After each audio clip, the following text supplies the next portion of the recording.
Bismillahirrahmanirrahim. Assalamualaikum warahmatullahi wabarakatuh. Innal hamdalillah nahmaduhu wa nasta'inuhu wa nastaghfiruh wa na'udzu billahi min shururi anfusina wa sayyiati a'malina. Man yahdihillahu fala mudilla lahu wa man yudlil fala hadiya lahu. Asyhadu an la ilaha illallah wahdahu la syarika lahu wa asyhadu anna Muhammadan abduhu wa rasuluhu la nabiyya ba'dahu. Allahumma salli wa sallim wa barik ala abdika wa nabiyyika Muhammad wa ala alihi wa sahbihi wa man ihtada bihadihi ila yaumil qiyamah. Qala Allahu jalla wa ala, ya ayyuhalladzina amanu taqullaha haqqa tuqatih wa la tamutunna illa wa antum muslimun. Amma ba'd. Saudaraku-saudaraku fillah rahimani wa rahimakumullah. Alhamdulillah, segala puja dan puja hanya untuk Allah Subhanahu wa taala, Rabbul Alamin, Ar-Rahmanur Rahim. Yang demikian besar dan luas karunia dan anugerahnya bagi kita semuanya. Allah Subhanahu wa taala yang telah memuliakan kita dengan dinul Islam, agama yang mulia, agama yang dibangun di atas ilmu dan amal, agama yang Allah Subhanahu wa taala pertama wahyu yang Allah sampaikan kepada Nabi kita Muhammad sallallahu alaihi wasallam adalah Iqra bismi rabbikal ladzi khalaq. Bacalah dengan nama Tuhanmu yang mencipta. Agama yang tidak akan benar ibadah seorang hamba kecuali ketika dia beribadah kepada Allah dengan ilmu. Tidak cukup seseorang itu termotivasi untuk terus beramal, berbuat dan berbuat, namun tidak dilandasi atas ilmu. Namun juga demikian, tidaklah benar di dalam dinul Islam ini ketika seseorang sibuk belajar, sibuk menuntut ilmu, namun tidak beramal.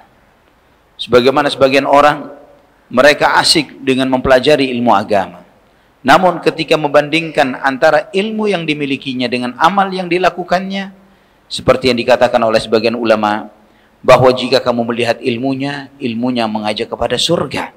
Namun ketika kamu melihat amalnya, amalnya mengajak orang kepada api neraka. Seperti calo-calo tiket di terminal. Ya, calo-calo tiket di terminal itu ngajak orang, ayo berangkat. Kemana misalnya? Semarang. Semua orang naik kereta atau semua orang naik bis ke Semarang, tapi dia tetap di tempat. Ya, kalau cuman Semarang atau cuman beberapa kota di dunia oke lah. Tapi ini surga. Dia ngajak orang ke surga, tapi dianya nggak berangkat ke sana. Ini musibahnya ketika seseorang itu berilmu tapi tidak beramal, berilmu tanpa amal. Dan bahayanya juga sebaliknya, aktif beramal, berbuat tapi tanpa ilmu. Seperti seseorang melakukan suatu perjalanan menuju titik tertentu, dia berharap sampai ke titik itu, tapi dia tidak memiliki panduan, tidak mengikuti mapnya. Ya, tidak mengikuti mapnya. Map itu adalah ilmu. Bagaimana seorang bisa sampai kepada Allah Subhanahu wa taala, bisa benar jalannya, bisa beribadah dengan benar tanpa didasari atas ilmu. Maka inilah di antara rahasia besar, rahasia emas yang Allah berikan kepada setiap muslim, bahkan bukan hanya untuk para penuntut ilmu. Kenapa di setiap rakaat kita ini belajar, kita meminta kepada Allah, ihdinas siratal mustaqim, tunjukilah kepada kami jalan yang lurus. Kenapa tiap rakaat kita minta ihdinas siratal mustaqim? Apakah seperti klaim sebagian orang, ya? Sebagian orang yang mengatakan kalau begitu orang Islam ini belum dapat hidayah. Buktinya apa? Tiap rakaat minta hidayah, tiap rakaat minta petunjuk, artinya belum dapat petunjuk. Ini adalah salah persepsi, salah. Ya, setiap muslim dengan Islamnya telah diberi hidayah oleh Allah Subhanahu wa taala. Karena hidayah Islam ini adalah hidayah yang terbesar. Ani'budullaha rabbi wa rabbukum. Sembahlah Allah Subhanahu wa taala Tuhanku dan Tuhan kalian. Hadza siratum mustaqim. Begitu banyak Allah Subhanahu wa taala menyebutkan, ya, bahkan melalui lisannya Nabiullah Isa alaihissalam, berulang-ulang diulang oleh Allah Subhanahu wa taala di dalam Al-Qur'an. Ya, seperti di dalam surat Maryam, seperti di dalam surat Al-Maidah, ketika Nabi Isa alaihissalam mendakwahi kaumnya dan kemudian mengatakan hadza siratum mustaqim, inilah jalan yang lurus, yaitu sembahlah Allah Tuhanku dan Tuhanmu, kata Nabi Isa alaihissalam kepada pengikutnya, inilah jalan yang lurus. Seseorang yang telah diberi jalan yang lurus berupa dinul Islam, agama Islam ini, Kenapa kita terus meminta hidayah? Karena kita menyadari bahwa pemahaman kita tentang agama ini, tentang Islam, dari apa yang kita sudah ketahui dibandingkan dengan apa yang belum kita ketahui tentang Islam, lebih banyak mana? Yang sudah diketahui atau yang belum? Lebih banyak yang belum. Kita banyak belum tahu tentang agama Allah Subhanahu wa taala ini. Banyak sekali ayat-ayat Al-Qur'an kita belum mengerti maksudnya, apa pengertian makna di balik ayat-ayat itu, hadis-hadis Nabi sallallahu alaihi wasallam. Dan seperti itulah yang kita jalani. Anggap dari yang sedikit ini yang kita tahu. Kita alhamdulillah subhanallah, kita baru tahu sedikit dari agama Allah Subhanahu wa taala begitu dalam dan luasnya ini. Baik, kita bicara yang sedikit ini.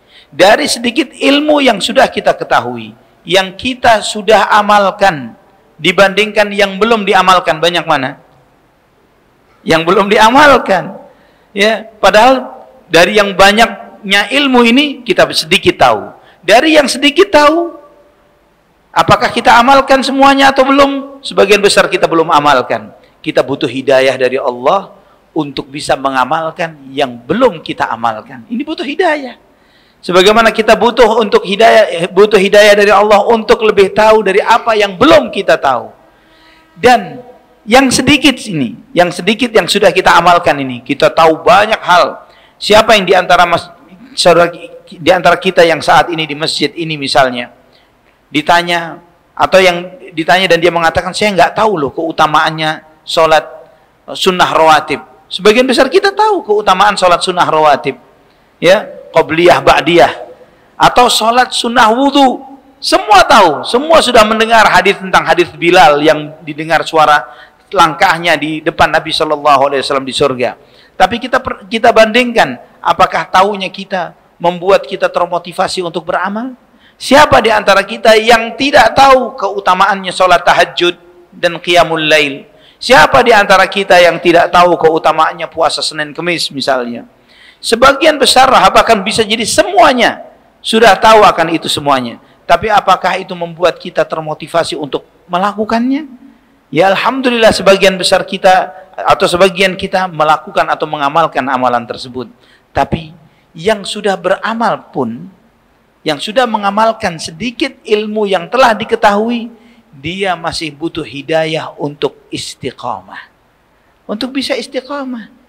Untuk bisa istiqamah, ajak di dalam beramal, ini butuh hidayah. Dan subhanallah, ikhwah fillah rahimani wa rahimakumullah. Pun kalau sudah kita istiqamah dalam satu amalan, alhamdulillah Ustaz, dari anak tahu, misalnya keutamaan zikir pagi sore, sampai hari ini, dari sekian belas tahun lalu sampai sekarang, anak ajak mengamalkannya. Pertanyaannya, apakah itu akan mengantarkan Anda kepada akhir yang baik, husnul khatimah? Berada di jalan yang lurus ini sampai mati? Wallahu alam, kita nggak tahu. Itu butuh hidayah.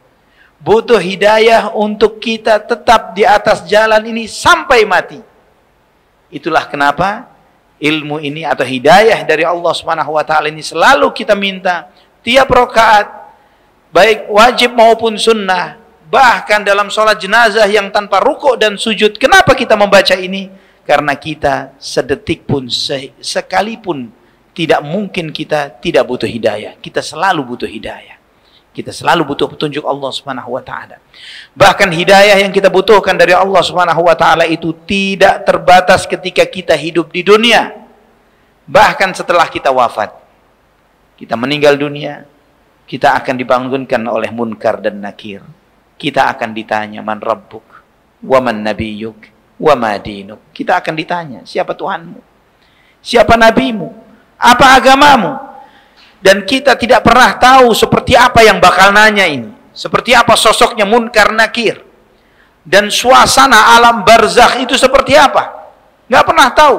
Bagaimana ruang ujian itu akan kita hadapi, kita melihat. Seperti apa kita nggak pernah tahu. Karena semua yang berangkat nggak ada yang balik untuk menceritakan kembali. Semuanya yang pergi, tidak ada yang menceritakan suasananya nanti begini. Jadi nggak ada joki untuk pertanyaan ini. Ya, nggak mungkin kita sewa joki untuk menjawab pertanyaan munkar, nakir. Dan untuk bisa lolos dan lulus dari ujian itu butuh hidayah. Butuh hidayah dari Allah. Nanti di alam akhirat ketika di yaumul mahsyar, dihisab sampai melewati sirat, kita butuh hidayah dari Allah Subhanahu wa taala untuk ajaknya kaki kita ini di atas sirat sampai ujung perjalanan, sampai masuk ke dalam surga. Maka jangan heran ikhwah fillah, saudaraku fillah rahimani wa rahimakumullah, kenapa, apa hikmah dibalik kita kok diwajibkan baca Al-Fatihah tiap rakaat salat, wajib maupun sunnah, terus kita diwajibkan minta hidayah ini? Karena memang kita ini selalu butuh hidayah. Nah, apa itu hidayah? Hidayah ini apa? Hidayah itu adalah ilmu yang bermanfaat dan amal yang saleh. Itu hidayah. Tidak boleh timpang. Harus dua ini ada. Ilmu yang bermanfaat dan amal saleh. Itu hidayah. Dua hal ini. Pertama, ilmu. Apakah semua ilmu bermanfaat? Tidak. Banyak kita ini dapat tiap hari, kita buka gadget kita, dari kita buka mata sampai susah tutup mata, susah tidur. Kalau kita terus mata kita di gadget, kita scrolling ini, itu, apakah Instagram, apakah YouTube, dapat ilmu? Dapat. Ya, dapat macam-macam ilmu. Tapi apakah yang kita dapatkan itu bermanfaat? Sebagian besarnya tidak bermanfaat. Sebagian besarnya tidak memberikan kemaslahatan bagi kita untuk membuat agama kita menjadi lebih baik atau dunia kita menjadi lebih baik. Maka Nabi Shallallahu Alaihi Wasallam mengajarkan kepada kita setiap selesai sholat subuh, di antara zikir paginya Rasulullah Shallallahu Alaihi Wasallam, beliau mengajarkan baca doa, Allahumma inni as'aluka ilman nafi'a wa rizqan tayyiba wa amalan mutaqabbala. Ya Allah, aku meminta kepadamu ilmu yang bermanfaat, rizki yang baik, dan amal yang diterima. Tiap pagi, tiap subuh zikir pagi Nabi sallallahu alaihi wasallam meminta tiga hal ini. Allahumma inni as'aluka ilman nafi'a wa rizqan tayyiba wa amalan mutaqabbala. Ya Allah, aku minta kepadamu ilmu yang bermanfaat, rizki yang baik, dan amal yang diterima. Karena tidak semua ilmu bermanfaat. Tidak semua rizki itu baik, tidak semua amal itu diterima. Semuanya ada syarat dan ketentuannya. Ilmu yang bermanfaat adalah ilmu yang bisa berbuah amal, yang bisa diamalkan. Orang sibuk mempelajari banyak hal, wawasan ini, ilmu itu yang dalam-dalam, tapi dia tidak bisa berbuah amal untuk dirinya. La yanfa', tidak bermanfaat. Tidak bermanfaat. Dia sibuk tentang ilmu yang mendalami tentang filosofi ini, filosofi itu, mendalami beragam hal. Tapi apa buah amal dari yang dia pelajari? Nggak ada. Cuman untuk canggih-canggihan ngomong, jago-jago debat, untuk unggul-unggulan, untuk menunjukkan kelebihan dia di mata manusia yang lainnya. Wah, ini orang hebat, dia bisa mengolah yang benar jadi salah, yang salah kelihatan benar.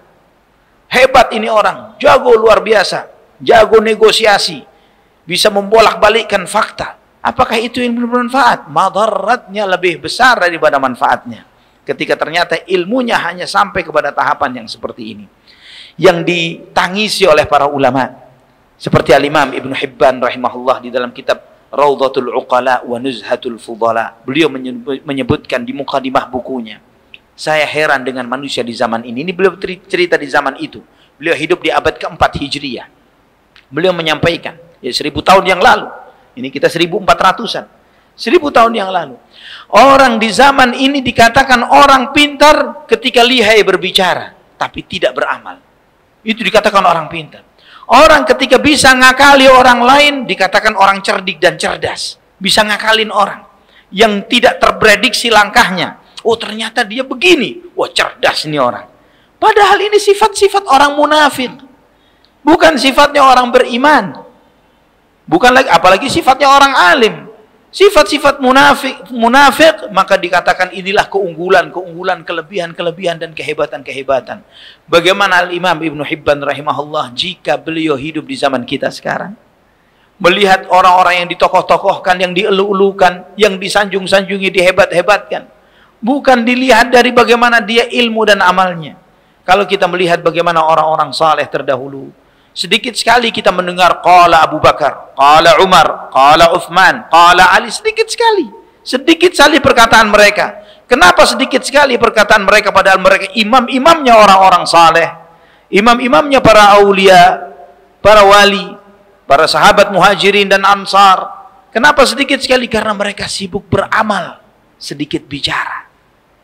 Mereka sibuk beramal, hidupnya penuh dengan amal. Maka yang kita rasakan adalah keberkahan amal mereka, kebaikan dari peninggalan mereka. Bagaimana Abu Bakar As-Siddiq radhiyallahu an di masa kekhalifahannya yang cuma 2,5 tahun, beliau mempertahankan dinul Islam dari mereka-mereka yang murtad di zaman sepeninggal Nabi Muhammad sallallahu alaihi wasallam. Beliau tetap memperjuangkan untuk memerangi mereka-mereka yang tidak mau membayar zakat. Beliau berjuang melawan Musailamah al-Kadzdzab yang mengklaim dirinya sebagai nabi. Dan keberkahan itu sampai dikatakan oleh para ulama, jika bukan karena kuatnya dan ketegarannya Abu Bakar di zamannya, Islam mungkin sudah punah, sampai nggak mungkin sampai sekarang. Sudah punah Islam ini. Tapi bagaimana tegarnya Abu Bakar radhiyallahu an, kemudian Umar, kemudian Utsman, kemudian Ali radhiyallahu anhum ajma'in. Yang kita alhamdulillah, saudaraku fillah rahimani wa rahimakumullah, kita sebagai penganut akidah Ahlus Sunnati wal Jamaah, kita dididik untuk mencintai nama-nama ini. Walaupun sebagian besar kita kalau ditanya apa jasanya Abu Bakar, apa jasanya Umar, apa jasanya Utsman, apa jasanya Ali, apa jasanya Muhajirin wal Ansar, seringkali kita belum tahu, tidak tahu tentang jasa-jasa besar mereka. Itu masalahnya ilmu. Masalahnya adalah karena kita belum kenal mereka. Ya alhamdulillah, sebagian masjid malah masih menaruh tiang-tiangnya dengan nama Abu Bakar, Umar, Utsman, Ali misalnya, dan lain sebagainya. Syukurlah setidaknya masjid-masjid kita juga diberi nama dengan nama-nama itu. Ikhwah saudaraku fillah rahimani wa rahimakumullah.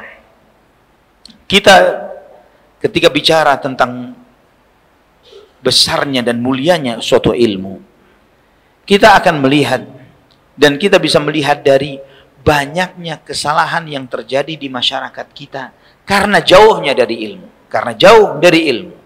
Sekedar contoh misalnya, kita sering mendengar berita, wah kasus tipuan, terjadinya penipuan besar sampai miliaran bahkan triliunan. Kenapa? Karena investasi emas, investasi dinar. Ya, diceritakan investasi dinar yang dilakukan oleh organisasi ini, lembaga ini dan itu dan lain sebagainya. Yang mereka membuka opsi bagaimana tabungan emas, tabungan dinar, yang orang itu beli dinar secara online dan kemudian disimpan di sana. Kapan dinarnya bisa diambil? Nanti kalau sambil proses, kalau mau ya nanti akan ada prosesnya untuk bisa ditarik emasnya. Maka dia pun dengan menghayal, dia taruh duitnya setor sampai sejumlah banyak. Kemudian ketika waktunya dia mau narik, ternyata perusahaannya hilang dan kabur. Pernah terjadi? Banyak. Salahnya di mana? Ada yang tahu salahnya di mana nih?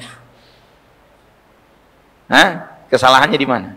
Kesalahannya yang salah, yang paling, ya semua salah. Yang penipunya pelis yang paling besar salahnya. Salahnya yang investasi juga salah.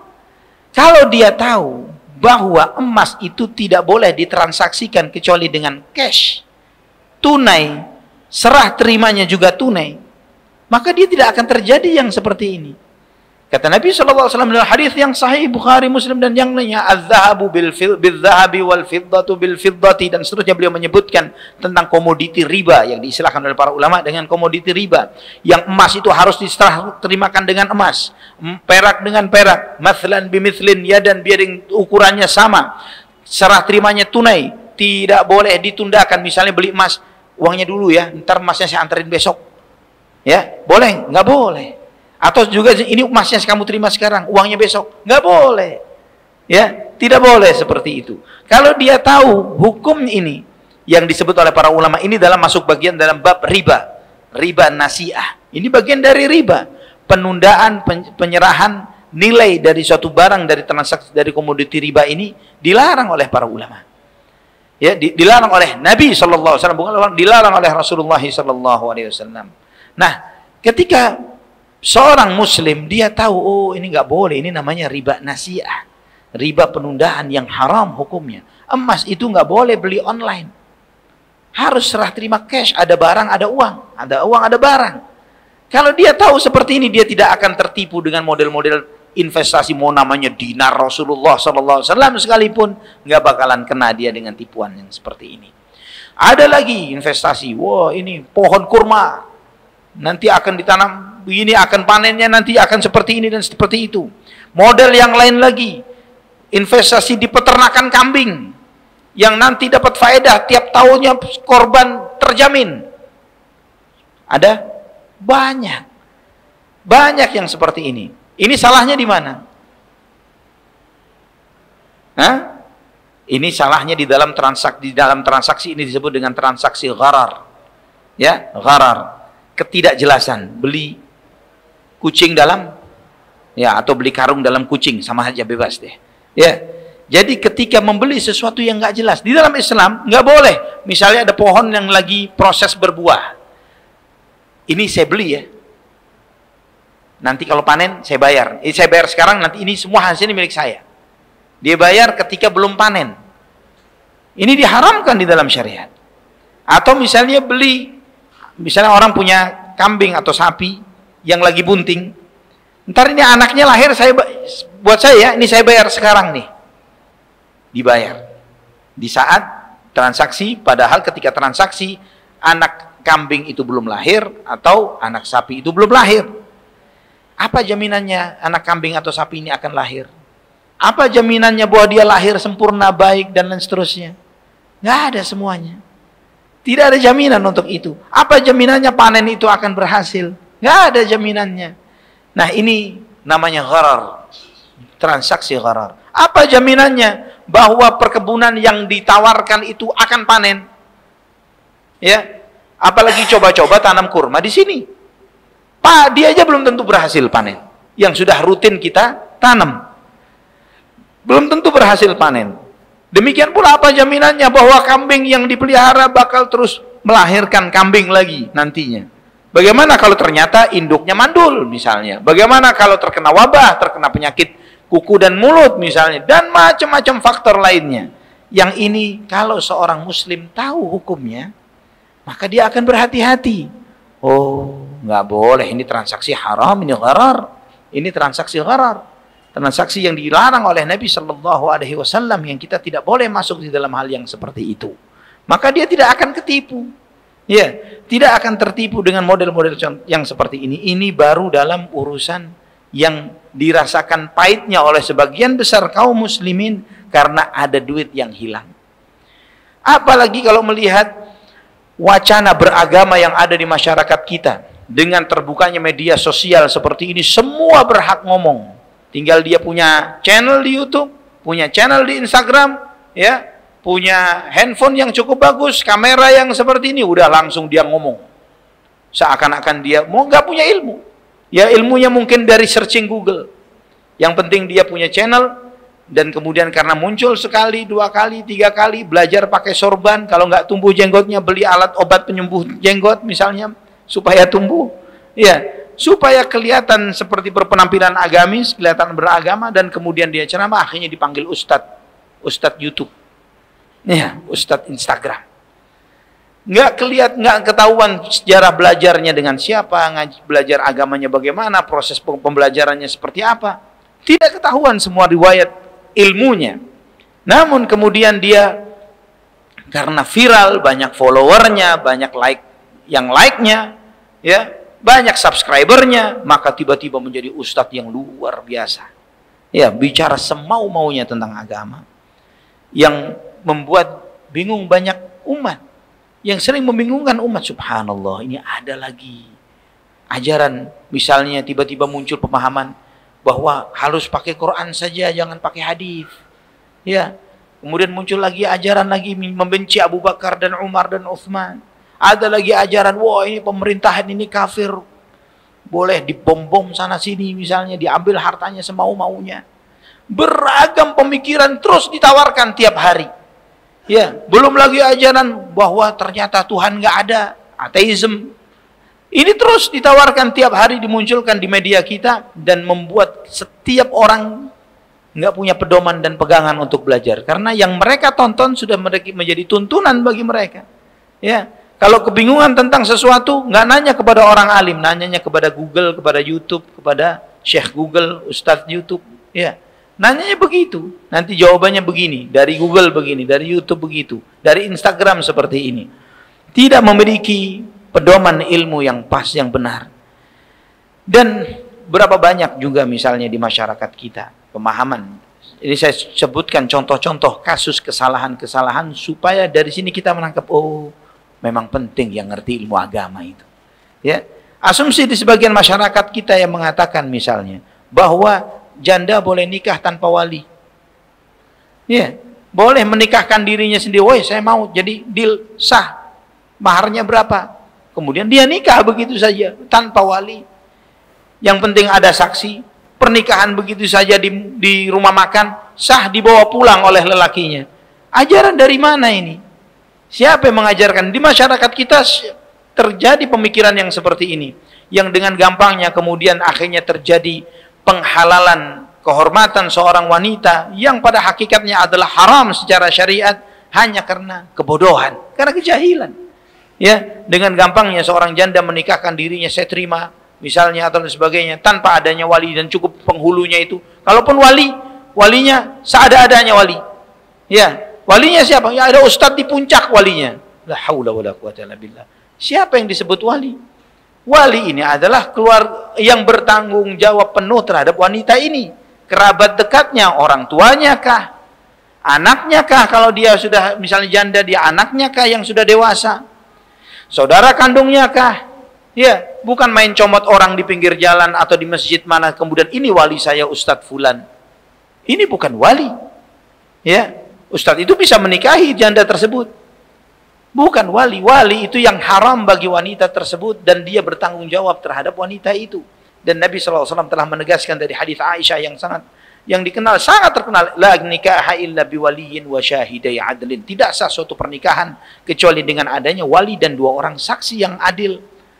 Ya, dan ini di antara bagaimana banyaknya kekacauan di masyarakat kita, ikhwafillah, di dalam transaksi jual beli, di dalam pernikahan, di dalam misalnya sebagian muslim yang atau muslimah yang merasa bahwa oh, kok nggak fair ya di dalam Islam ini, kenapa harta warisan perempuan itu kok separuhnya laki-laki misalnya, kok kayaknya nggak adil ya.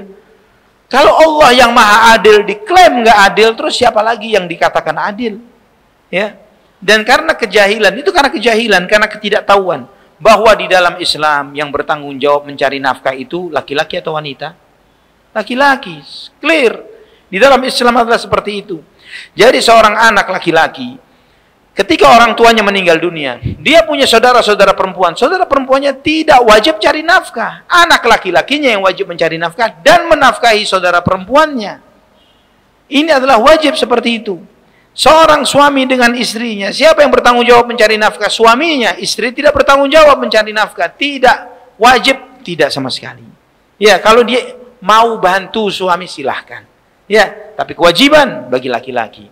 Dan berdosa seorang laki-laki dengan dalih alasan apapun, karena kemalasannya dia cari-cari alasan, oh saya menuntut ilmu, oh saya begini, saya ibadah, maka kemudian dia tidak cari nafkah, dosa, hukumnya haram dan dosa.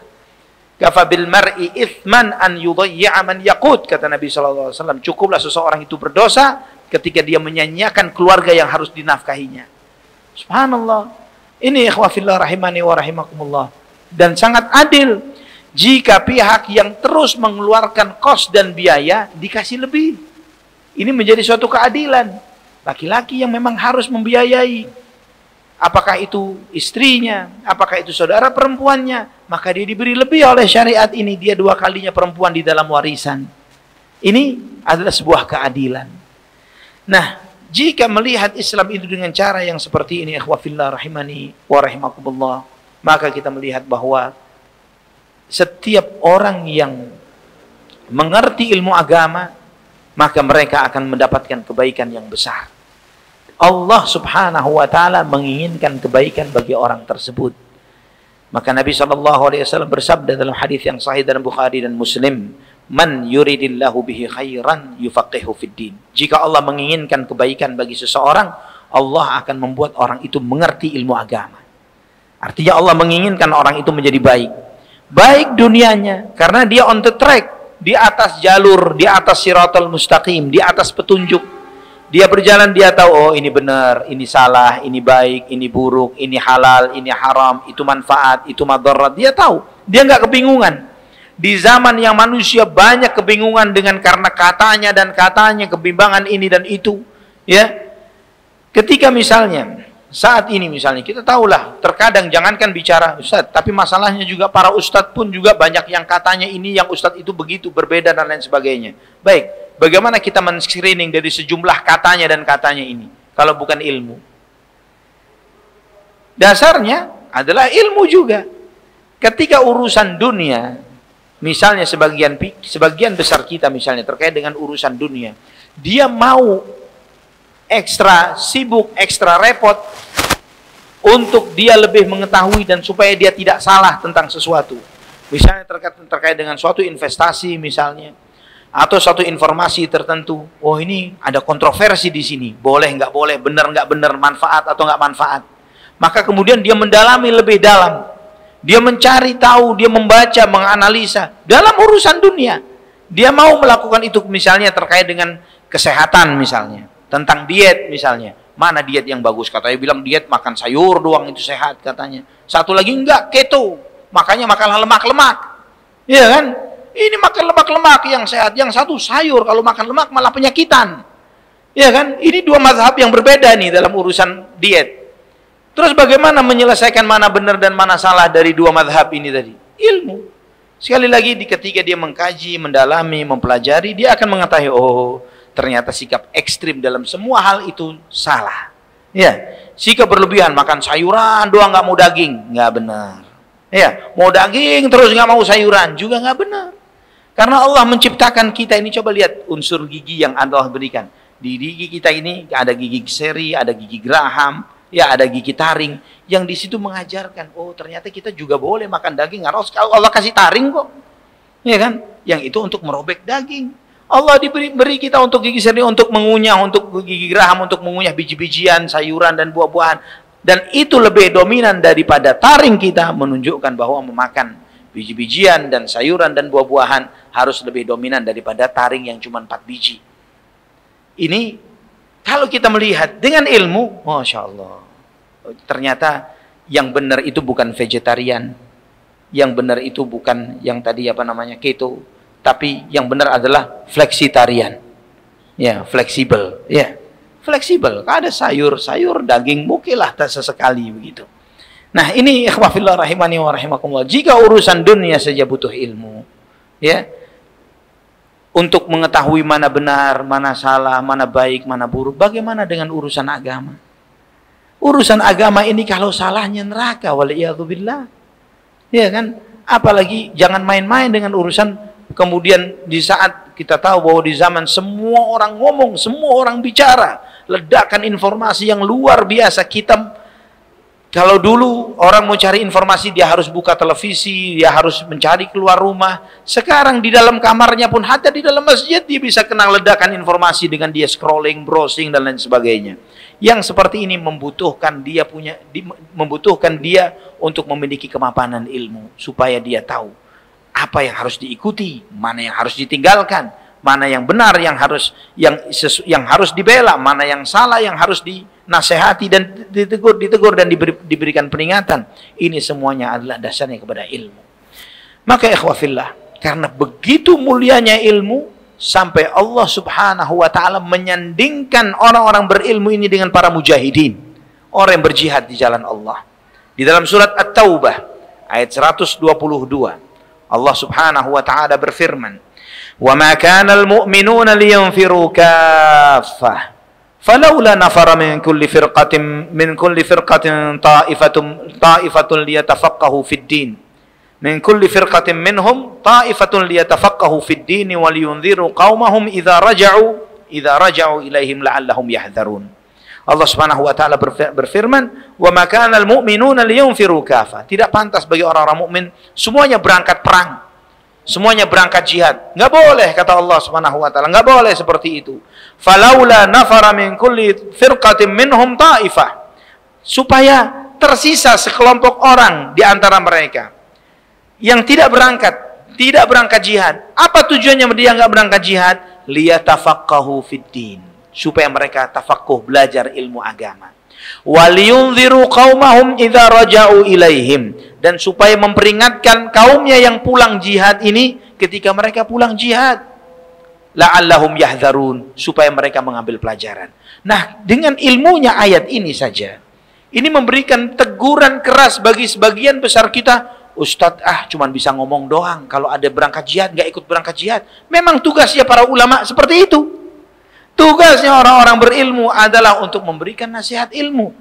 Kalau semua orang-orang berilmunya ikut berangkat jihad, ya, dan nanti kemudian mereka banyak yang mati di jalan Allah Subhanahu wa taala, siapa yang memberikan penasihat dan ajaran dan lain sebagainya?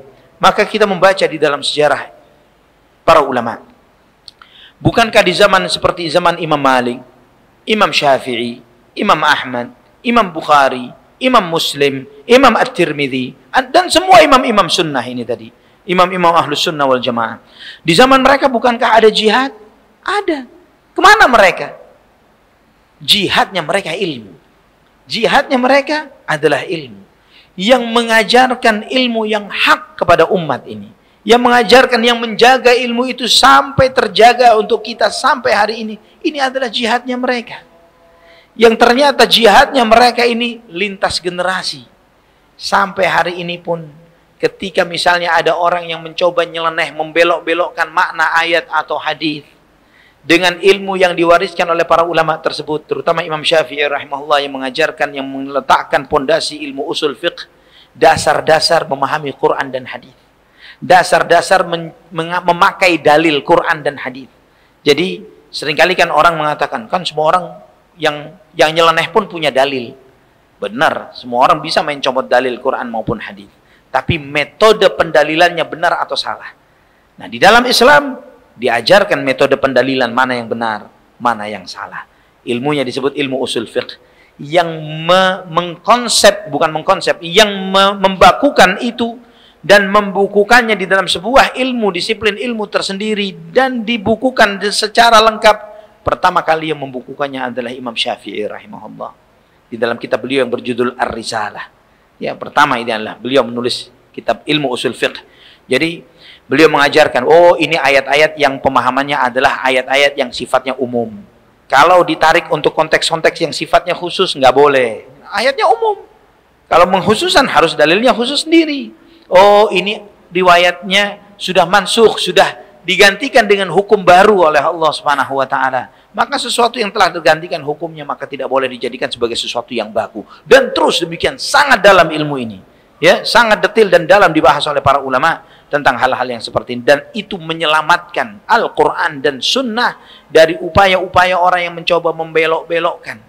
Karena setiap saat, setiap waktu, setiap zaman selalu muncul kenyelenehan-kenyelenehan ini. Tiba-tiba ada orang ngaku bahwa dirinya Imam Mahdi misalnya, dapat wahyu, ya, malaikat Jibril. Kalau ditanya kenapa besok salat Id? Oh ya, saya telepon langsung dengan Allah Subhanahu wa taala. Iya kan? Begini. Ini akan muncul terus dan dapat porsi di media. Dapat porsi di media. Kenapa dapat porsi di media? Karena itu memang berita. Kalau tidak ada yang nyeleneh, beritanya begitu-begitu saja. Oh, suami istri hidup dengan damai. Oh, ini bukan berita. Tapi ketika suami gigit istri, istri gigit suami, nah itu berita. Ya, itu berita, harus diviralkan. Yang nyeleneh-nyeleneh itu adalah memang yang dicari oleh para wartawan. Kalau damai-damai saja, itu bukan berita. Maka di dalam kaidah ilmu jurnalistik itu disebutkan, kalau anjing gigit orang, itu bukan berita. Tapi kalau orang gigit anjing, itu berita. Ya, itu kaidah dalam ilmu jurnalistik. Yang nyeleneh itu yang menjadi hal yang menarik. Nah, ikhwah fillah rahimani wa rahimakumullah. Karena kita menyadari banyaknya yang seperti ini, bagaimana kita mengetahui, oh ini berita nggak benar, ini ngaco, ini salah, ini ilmu. Kembali adalah kepada ilmu. Nah, itulah kemudian Nabi SAW, sebelum ana buka sesi soal jawab, ya, ana sampaikan sebuah hadis Nabi SAW.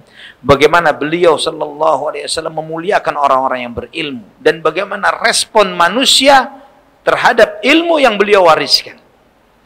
Dalam hadis yang sahih dalam Bukhari dan Muslim dari sahabat Abu Musa al-Asy'ari radhiyallahu anhu, Nabi SAW bersabda, "Mathalu ma ba'athani Allahu bihi minal huda wal ilm, kamathalil ghaithil katsir asaba ardan, perumpamaan risalah yang Allah mengutusku dengannya, perumpamaan wahyu yang Allah memberikan kepadaku ini, hidayah dan ilmu ini seperti hujan yang deras. Nabi SAW memberikan perumpamaan ilmu yang beliau sampaikan, wahyu yang beliau terima, hidayah yang beliau sampaikan ini seperti air hujan. Rahmat Allah. Air hujan ini rahmat, menghidupkan yang mati, ya, melegakan yang kehausan. Hujan, rahmat yang besar yang Allah berikan. Asaba ardan, yang air hujan itu turun ke muka bumi. Nah, namun sayangnya konturnya bumi ini, tanah ini beragam, tidak sama. Kontur tanah di tempat A, di tempat B, di tempat C berbeda-beda. Maka Nabi SAW menyampaikan, fakana minha naqiyatun qabilatil ma'a fa'anbatatil kala'a wal ushbal kathir. Di antara model tanah itu ada tanah yang subur, gembur, dia menyerap air, dia menumbuhkan rumputan dan tanaman, dan menumbuhkan tumbuh-tumbuhan. Ini jenis tanah yang pertama yang dijelaskan oleh para ulama. Inilah para ulama, hatinya para ulama, yang mereka itu ketika menerima ajaran wahyu Al-Quran maupun hadis Nabi SAW yang diterima oleh hati mereka yang gembur, yang subur, maka ilmu itu tumbuh di dalam hati mereka, tumbuh berupa iman yang akarnya mengakar kuat di dalam hati mereka, dan batangnya tumbuh menjulang tinggi berupa iman dan amal saleh yang dia beramal dengan ilmu yang mereka pelajari. Dan pohon itu berbuah. Buah itu bisa dinikmati oleh banyak orang. Orang mendengarkan nasihatnya, mendengarkan ilmunya, mendengarkan ajarannya, mendapatkan faedah dan ilmu. Ini yang pertama. Dia mendapatkan manfaat untuk dirinya. Dia merasakan ketenangan dan kebaikan ilmu yang dia pelajari, dan kemudian dia memberi manfaat kepada orang lain. Ini jenis kontur tanah yang pertama yang subur, hatinya para ulama, yang mereka ini menyerap ilmu itu, memahaminya dengan benar, dan menyampaikan ilmu yang mereka serap dan mereka pahami dengan benar ini kepada banyak orang. Dia berilmu, berpemahaman, dan mengamalkan ilmu dengan apa yang dia pahami. Wa kanat minha ajadib, kontur tanah yang kedua, amsakatil ma fanafa Allahu bihan nas fasharibu wasaqaw wazara'u. Jenis yang kedua adalah tanah yang menyerap air. Dia tidak segembur yang pertama, tapi tanah air yang masuk ke tanah itu diserap menjadi kantung-kantung tanah di bawah, kantung-kantung air di bawah tanah, yang nantinya jadi mata air dan sumur bagi orang lain. Maka dia memberi manfaat kepada manusia. Orang lain minum dari situ, memberi minum kepada ternak mereka, bercocok tanam dengan air yang mereka gali dari sumur ini tadi. Ini ulama-ulama yang mereka menghafalkan banyak ilmu, namun mereka tidak mensyarah atau menjelaskan ilmu tersebut.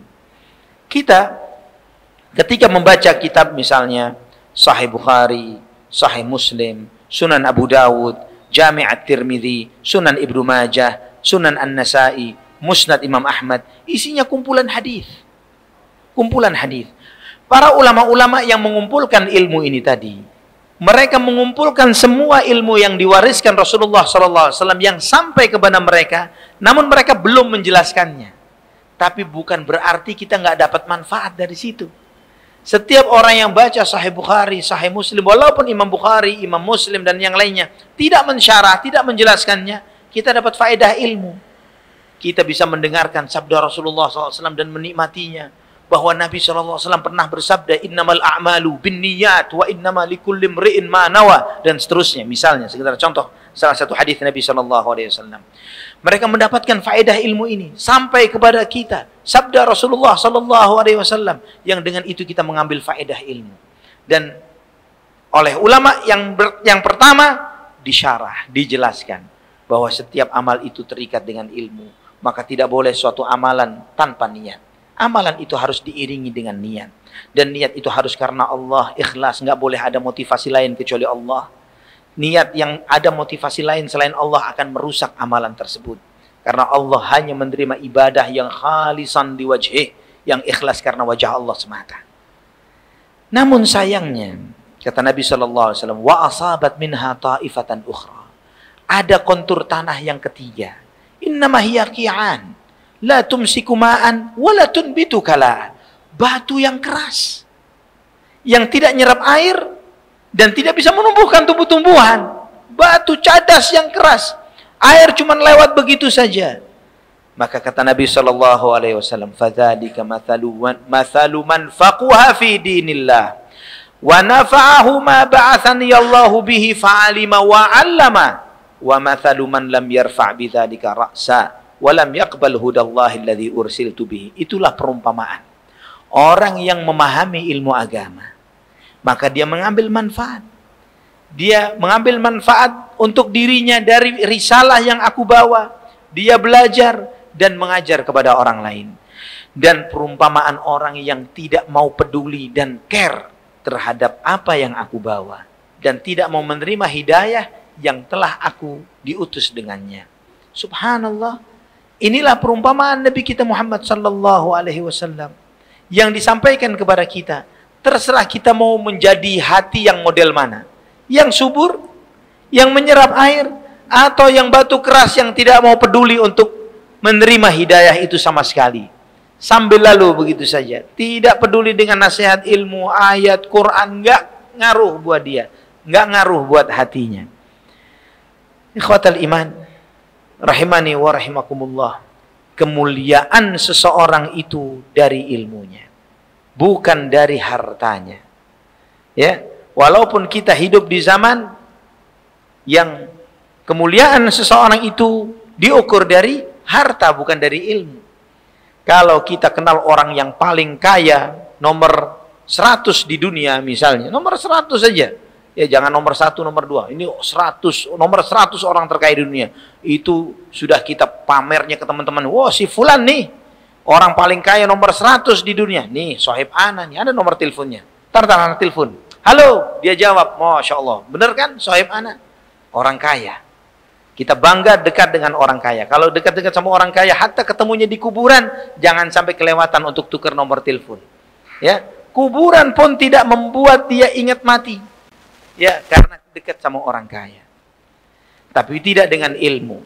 Nabi SAW pernah mengatakan dalam salah satu hadis yang disahihkan oleh Syekh Al-Albani rahimahullah, Ya Aba Dzar, atara ghinal mali huwal ghina wa faqrul mali huwal faqr. Wahai Abu Dzar, apakah kamu beranggapan bahwa orang yang banyak harta itu adalah orang kaya? Orang yang kurang harta itu adalah orang miskin? Kata Abu Dzar, "Na'am." Kata kita, "Na'am ya Rasulullah." Orang kaya itu lagi banyak hartanya, dia datang naik mobil apa nih? Pulangnya, alamatnya, rumahnya di mana? Ukuran rumahnya berapa? Tabungannya di mana? Dia jalan-jalannya kemana? Kita ngukurnya harta. Kata Nabi sallallahu alaihi wasallam, innamal ghina ghinal qalb wa innamal faqrul qalb. Sesungguhnya orang kaya itu yang kaya hatinya. Orang yang fakir itu yang fakir hatinya. Bukan kaya hartanya.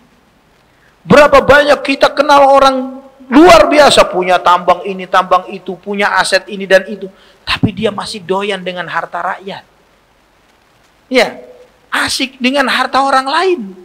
Nggak cukup dengan kekayaan yang dia miliki. Ini orang kaya atau orang miskin? Miskin. Karena dia terus merasa kurang, dia orang miskin. Tapi orang yang sederhana, walaupun dia naik turun angkot, tinggalnya di rumah kontrakan, tapi tidak tergiur melihat harta orang, tidak pernah hasad dan iri.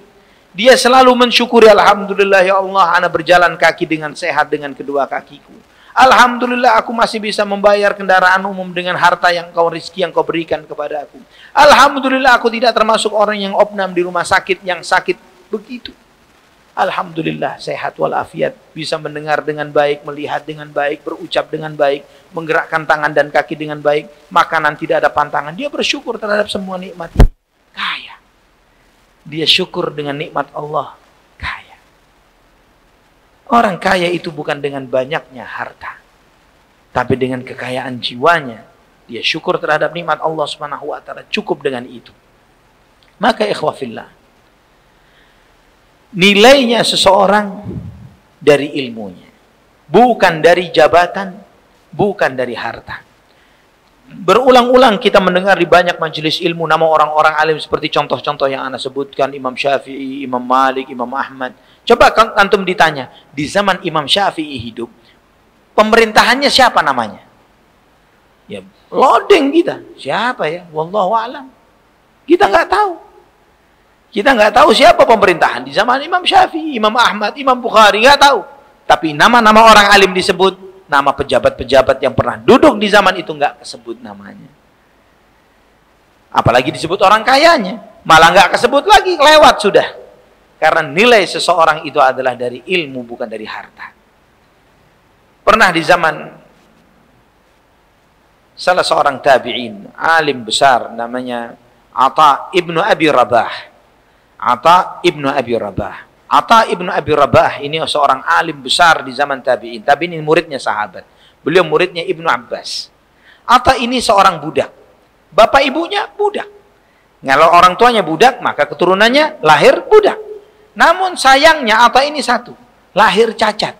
Kakinya cacat sebelah. Jadi dia tidak sempurna kakinya. Karena tuannya melihat dia cacat, nyusahin. Ya, dia berharap budak itu yang sehat, yang kuat, yang cekatan. Namun ini cacat. Maka karena nyusahin, dimerdekakan oleh tuannya. Merdeka saja. Ketika dimerdekakan, dia tahu dia merdekakan karena nyusahin. Karena nggak bakal memberi manfaat. Maka dia nangis ke ibunya, meratap, "Ibu, saya dimerdekakan." Harusnya seorang budak kalau dimerdekakan, happy, bahagia. Ini malah meratap, "Ibu, saya dimerdekakan oleh Tuhan saya. Dia tahu saya anak nggak berguna. Anak yang budak yang nggak berguna." Tapi ibunya, masya Allah, tabarakallah, seorang salihah, mukminah. Kata ibunya, "Nak, jangan kecil hati, nak. Kita ini tinggal di Makkah. Itu di Masjidil Haram ada Abdullah ibnu Abbas. Belajar sama dia. Talzamu, ilzamhu, duduk kamu di majelisnya dia. Ngaji sama dia. Belajar ilmu agama dengan dia." Maka belajarlah Atha kepada gurunya ini tadi, Ibnu Abbas, Abdullah ibnu Abbas. Sampai pada satu zaman, sampai ketika beliau sampai kepada satu titik, diumumkan secara resmi dari negara di zaman itu, bahwa tidak boleh berfatwa di kota Mekah, kecuali Atha ibnu Abi Rabah. Dia menjadi mufti di Mekah. Seorang budak, hitam. Ya, digambarkan hidungnya lebar, orangnya hitam, rambutnya keriting kecil-kecil, nggak ada ganteng-gantengnya, jalannya pincang. Ya, tapi mufti satu-satunya yang boleh berfatwa di kota Mekah di zaman itu. Sampai sekali waktu khalifah ingin haji, dia bawa keluarganya, kedua putranya. Ketika sampai di Mekah, disampaikan, "Tolong pengawal saya sampaikan, umumkan. Saya mau ingin konsultasi kepada Imam Atha ibnu Abi Rabah, sang mufti." Maka kemudian disampaikan oleh pengawalnya bahwa khalifah mau konsultasi agama kepada engkau. Kata Imam Atha bin Abi Rabah, kata beliau, "Nanti dulu, ini murid-murid sudah dari tadi nunggu. Biar mereka dulu saya selesaikan masalahnya, baru khalifah datang." Maka nunggulah khalifah. Selesai pertanyaan murid-muridnya dijawab, maka muridnya pergi, sang khalifah pun datang dengan kedua putranya. Waktu itu sudah dekat waktu sholat. Maka sang imam pun membalik arah tubuhnya, ngadep ke kiblat, membelakangi khalifah. "Khalifah, ada perlu apa?" "Saya mau nanya-nanya agama." "Silahkan nanya." Maka sambil dipunggungin khalifahnya, dia nanya agama, apa hukumnya ini, apa hukumnya itu, setelah dijawab, "Selesai wahai khalifah, nggak ada lagi?" "Nggak ada." "Qumu anni, sudah kamu pergi sana, saya mau zikir, saya mau ibadah." Ini anaknya khalifah yang dua orang ini sudah kesel geremet-geremet ngelihat ini abahnya dibegitukan. Bapaknya ini bukan orang sembarangan, ini Jokowi di zaman itu. Ya. Kedua putranya gemes-gemes ini, "Ya siapa nih orang nih?" Gitu kan, "Siapa orang ini?" Maka ayahnya sambil berjalan dia bilang, "Sudah, nak, memang saya sengaja bawa kalian berdua ke dia untuk menunjukkan betapa kita butuh terhadap ilmunya dan betapa dia nggak butuh kepada dunianya kita. Supaya kamu tahu mulianya ilmu." Maksudnya adalah seperti itu. Subhanallah. Dari seorang budak menjadi orang yang sangat mulia karena ilmu agama. Karena agama Allah ini, siapa yang menghadapkan diri kepadanya, Allah akan beri. Mau dia orang mulia secara nasab, orang yang tidak jelas nasabnya, selama dia talabul ilm, Allah akan muliakan. Karena memang tidak ada nasab antara Allah dengan hambanya. Orang yang mulia, inna akramakum indallahi atqakum. Orang yang paling mulia di antara kalian di sisi Allah adalah yang paling bertakwa.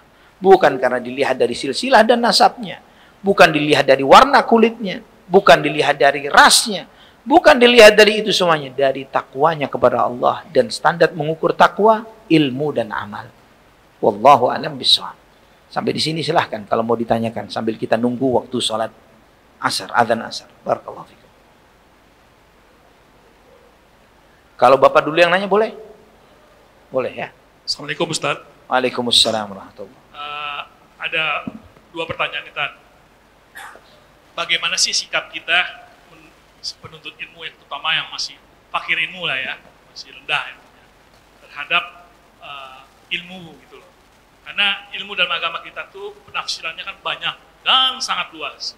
Nah, bagi contohnya anak gitu ya, masih cetek ilmunya. Itu kadang-kadang kalau ada perbedaan, ada ini, itu gimana sih sikapnya?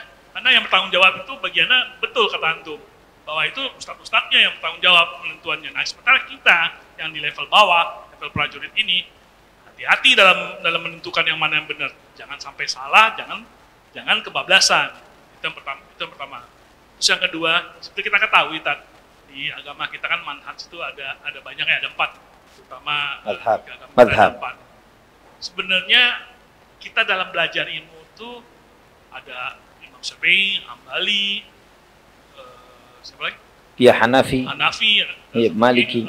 Nah, itu masing-masing ada perbedaan, ada juga kesamaannya.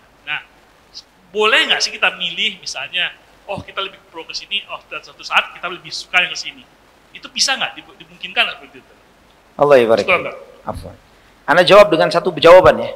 2 pertanyaan tapi jawabannya satu boleh ya. Begini, karena konteksnya sama, pertanyaan itu terkait dengan yang pertama, bagaimana kita menyikapi, ya, satu kesimpulan pertanyaannya adalah bagaimana kita menyikapi perbedaan yang terjadi di antara para ulama. Begitu kan ya? Yang bagi orang yang awam, penuntut ilmu, yang harus dia lakukan, dia ini harus bertanya dulu kepada dirinya. Saya ini belajar agama untuk apa sih? Konteksnya belajar agama agar beribadah kepada Allah dengan benar. Poinnya adalah itu. Karena tujuan utamanya ilmu yang bermanfaat. Karena ilmu yang bermanfaat, dia bertanya, apa yang kurang dari saya saat ini? Oh, wudhu. Saya belum pernah selama ini belajar wudhu yang benar seperti ajaran Rasulullah SAW. Poinnya fokus aja di situ. Jangan sibuk yang nggak jelas. Jangan sibuk dengan sesuatu yang taunya dia sama tidak taunya nggak ngaruh. Ya, perdebatan yang banyak terjadi di viral-viral ini kan urusan-urusan yang banyak yang kalau dia nggak dengar ceritanya pun sama sekali nggak ngaruh buat dia. Ya, udah fokus dia belajar, cari yang benar, cara wudhu yang benar, cara sholat yang benar menurut Nabi SAW. Puasa, bagaimana puasa yang benar? Dia punya harta, bagaimana kerja yang benar, muamalah yang benar? Bisnis saya ini halal atau haram sih? Ya, transaksi saya ini udah benar atau enggak sih? Dia cari apa yang membuat Islamnya menjadi lebih baik. Jangan mencari apa mau saya, tapi apa maunya Islam dari saya.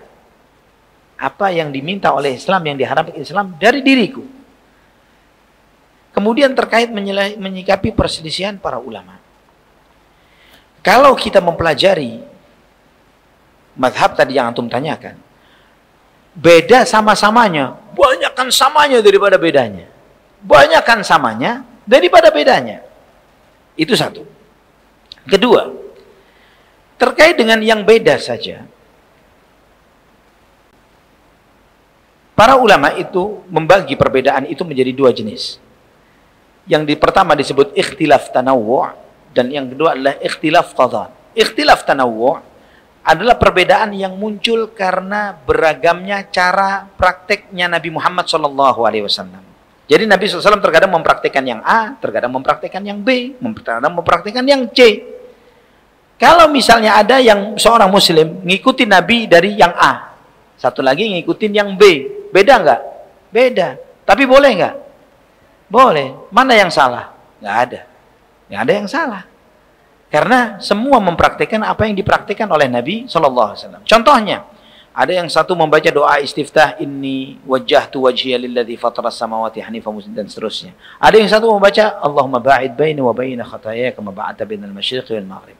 Ada yang satu lagi membaca Allahumma rabb Jibril wa Mikail wa Israfil. Ada lagi yang membaca Subbuh Quddus Rabbuna wa Rabbul Malaikati war Ruh. Yang semua ini riwayat dari Nabi Muhammad sallallahu alaihi wasallam dan sahih. Nabi sallallahu alaihi wasallam mengajarkan 12 macam doa istiftah. 12 macam, bukan 2-3 macam lagi. 12.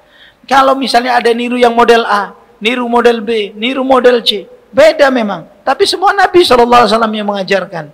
Boleh, boleh. Semana yang salah? Nggak ada, semuanya benar. Kemudian ada yang kedua, ikhtilaf yang muncul karena satu ikut Nabi, satu nggak ikut Nabi. Satu, ini hemat saya.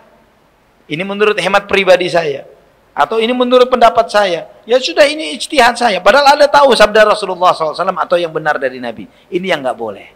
Nah, apakah boleh masyarakat awam misalnya milah-milih tadi seperti yang ditanyakan, bahwa kita untuk ini ikut Syafi'i, itu ke Hambali, untuk ini ikut.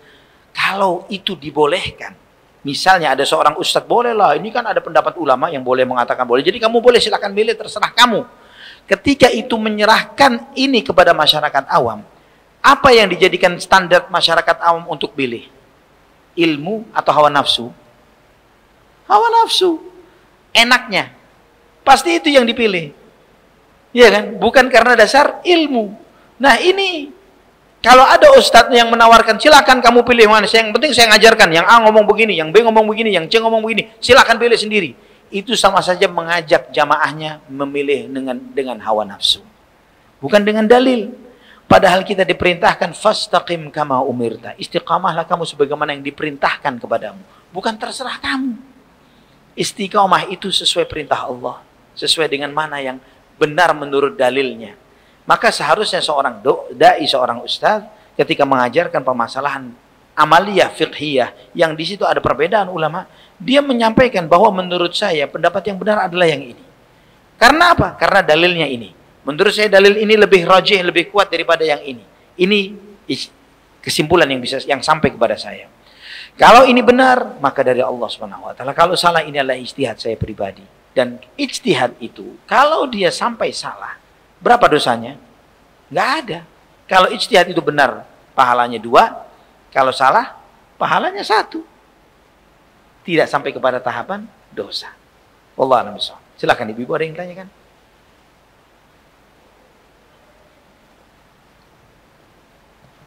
Alhamdulillah, sangat jelas bagi ibu-ibu, luar biasa nih, Masya Allah. Silahkan, ada lagi bapak-bapak yang mau bertanya? Sedikit lagi azan nih. Berapa menit lagi azan? 15.14. Oh, Alhamdulillah.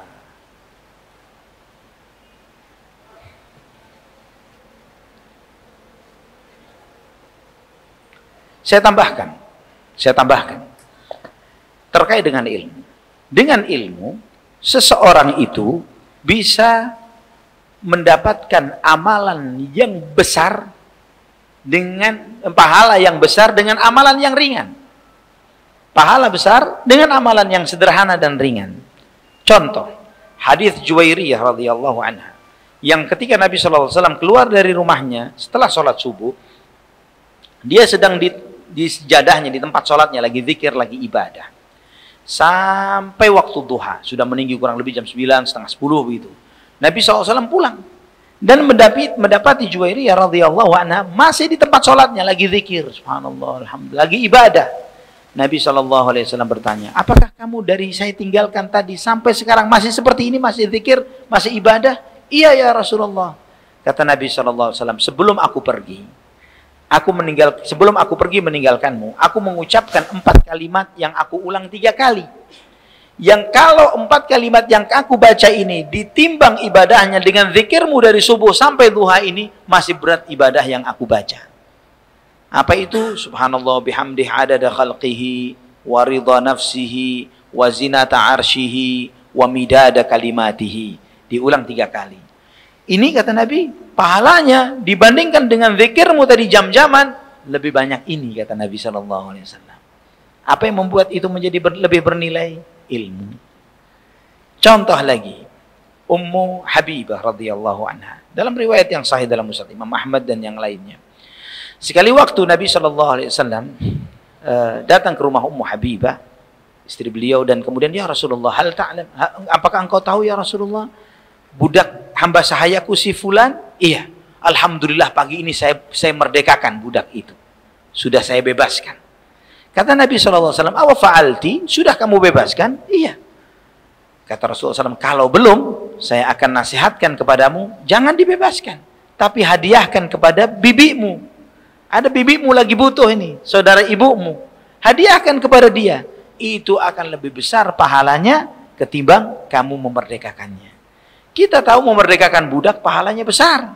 Tapi ternyata ada suatu kondisi di mana ketika dia tanpa memerdekakannya, tapi berbuat baik kepada kerabatnya, saudara ibunya, akan memberikan pahala yang lebih besar. Ya, kasus yang lain.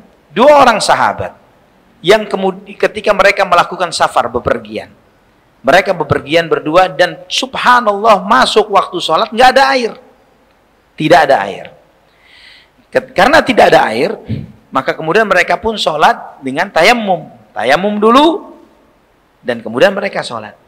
Selesai sholat, misalnya anggap dengan waktu kita ya, selang 15 menit, 20 menit, masih di waktunya, dapat air, dapat mata air, ada air nih. Maka berdebatlah 2 sahabat ini. Ya kita harus wudu dong, sholat lagi. Yang satunya bilang, nggak perlulah, kan kita udah sholat. Ngapain kita wudu lagi? Kan ada air, udah nggak sah tuh tayamum kita. Akhirnya yang satu nggak sholat lagi, yang satu ambil air wudu dan sholat lagi. Yang benar yang mana nih? Yang pertama atau yang kedua? Hah? Akhirnya mereka pulang ke kota Madinah, melapor kepada Nabi SAW. Ya Rasulullah, terjadian kasus yang seperti ini. Bagaimana ya Rasulullah? Mana yang benar? Nabi SAW bersabda kepada yang tidak sholat lagi, asabta sunnah, kamu benar. Kamu sudah sesuai dengan sunnah Nabi SAW.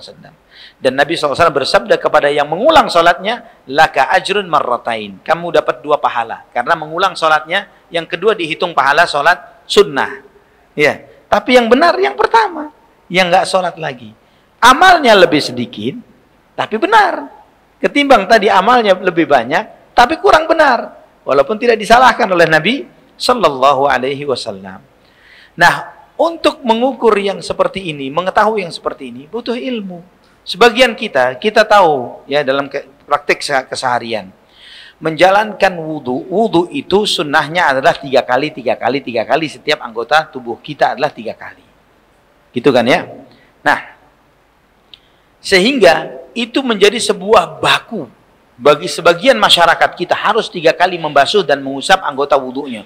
Walaupun dia tahu antrian wudunya lagi panjang di mall misalnya, di tempat-tempat wisata misalnya, lagi jam sholat, dia puas-puasin air keran ini sambil pengen nyebur dia ke situ. Ya, pokok yang penting harus basah kuyup anggota wudunya. Orang ngantri panjang. Ini kurang hakim, kurang berilmu. Kalau dia tahu bahwa boleh sekali-sekali dan sah wudunya, dia lakukan itu. Iya, sekali. Yang penting jamaah ini juga antriannya lebih cepat, airnya lebih hemat, dan jamaah lebih tercover untuk menjalankan sholat. Ya. Contoh yang lainnya, anak kasih contoh-contoh supaya tahu, karena ketidaktahuan ilmu menyebabkan yang seperti itu. Sebagian kita ketika di kendaraan, naik kereta atau pesawat, dia masuk waktu sholat. Sholat nggak? Sholat nggak? Bener sholat. Anak jarang lihat orang sholat di kereta sama di pesawat. Hah? Sekarang ada musola, tapi anak jarang melihat ini muslim semua atau bukan yang di gerbong-gerbong ini. Mayoritasnya anak husnudzan insya Allah muslimin, tapi di jam sholat nggak ada gerak-geriknya sama sekali. Nah, kalau sholat, wudhu atau tayamum? Ada air, kenapa tayamum? Kan ada air. Di toiletnya antum bisa mandi boleh, bisa. Ya kan? Di pesawat maupun di kereta ada air. Kenapa tayamum? Nggak ada air, misalnya Ustadz kalau semuanya wudhu kan habis air. Ya antum bisa beli bahkan. Ya kan? Syaratnya tayamum itu boleh. Fa illam tajidu ma'an fatayammamu sa'idan thayyiba. Jika kamu tidak mendapati air maka tayamumlah. Ada ketentuannya. ada term of condition yang membuat seseorang itu boleh tayamum jika tidak mendapatkan air. Kenapa tayamum di kereta dan di pesawat padahal ada air? Kalau konteksnya seperti itu diperbolehkan, ya. Ini sekedar contoh saja bagaimana kita ya mengambil ijtihad salah karena tidak berilmu. Dia bisa wudu, dia tahu nggak semua segerbong semua sholat nggak, ya. Dan apalagi kita tahu bahwa sebagian kereta sudah ada tempat sholatnya sehingga dia bisa berdiri, ruku dan sujud. Nah, kemudian cara sholat di kereta atau di pesawat dalam kondisi yang tempat duduknya tidak terlalu mepet, ya. Ana pernah mengalami misalnya di beberapa kereta atau pesawat yang sangat mepet, pesawat terutama sangat mepet dengan depan kita, sehingga kita memang mau tidak mau harus sholat sambil duduk. Tapi ketika memang ada kelonggaran untuk bisa berdiri, kata Nabi SAW, dan itu bagian dari rukunnya sholat, sholli qa'iman, fa illam tastati' fa qa'idan, fa illam tastati' fa 'ala janbin. Salatlah kamu berdiri. Jika tidak bisa, maka duduk. Jika tidak bisa, maka berbaring. Maka kapan kita salatnya duduk? Ketika tidak bisa berdiri. Maka ketika antum di kereta atau di pesawat yang kebetulan tidak mengganggu, artinya kita bisa berdiri dengan sempurna. Misalnya ini posisi saya di kursi kereta atau pesawat, memulai salatnya itu adalah dengan berdiri. Allahu Akbar. Baca Al-Fatihah. Kalau mau ruku, baru duduk. Mau ruku, jangan ruku, nyium kepala orang. Ya, kalau ruku nyium kepala orang. Ya, ketika mau ruku, baru duduk. Ruku, kemudian i'tidalnya sambil duduk. Karena kita memang mau sujud, kemudian kita sujud sambil duduk. 2 kali sujud, berdiri rakaat kedua, berdiri lagi. Baca Al-Fatihah. Ya, baca Al-Fatihah. Setelah itu, ketika mau ruku, duduk lagi. Itu di pesawat seperti itu, di kereta seperti itu. Pernah melihat orang yang melakukan seperti ini? Para ulama dan talibul ilm saja yang melakukan seperti itu. Ya, hanya para penuntut ilmu yang tahu ilmunya yang menjalankan seperti ini. Karena kita urusan cari duit kita akan pelajari walaupun sampai ke negeri Cina dan masuk kuburan Cina, boleh nggak apa-apa. Tapi urusan akhirat dan agama ntar dulu. Ya, seringkali kita seperti itu di dalam belajar ilmu agama. Subhanallah. Jadi ikhwafillah, ini sekedar contoh. Contoh lagi yang sering kasus terjadi di masyarakat kita.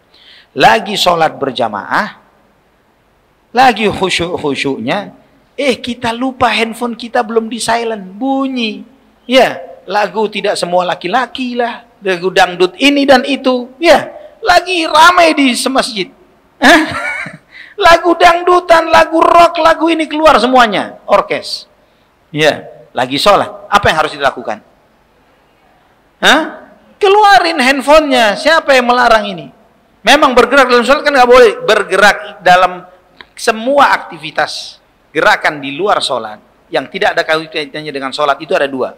Satu, gerakan yang abath, yang sia-sia, nggak ada tujuannya, itu nggak boleh.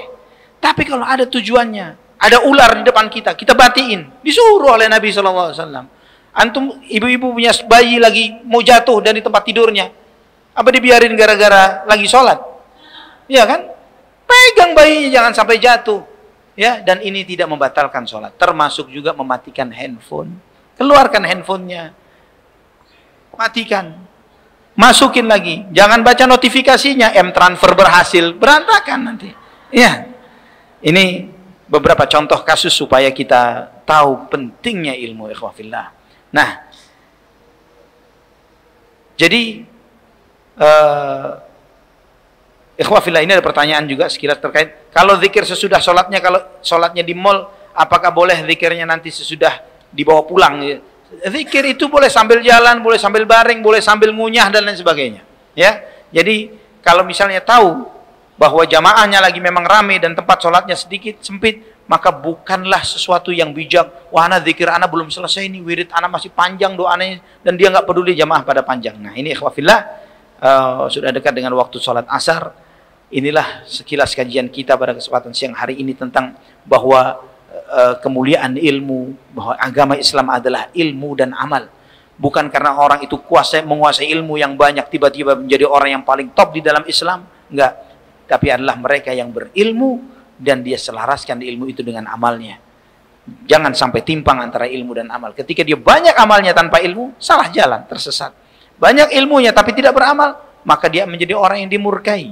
Orang yang diberi nikmat oleh Allah adalah orang-orang yang diberi ilmu dan dia menjalankan ilmunya sesuai dengan mengamalkan ilmunya sesuai dengan amanah ilmu yang Allah berikan.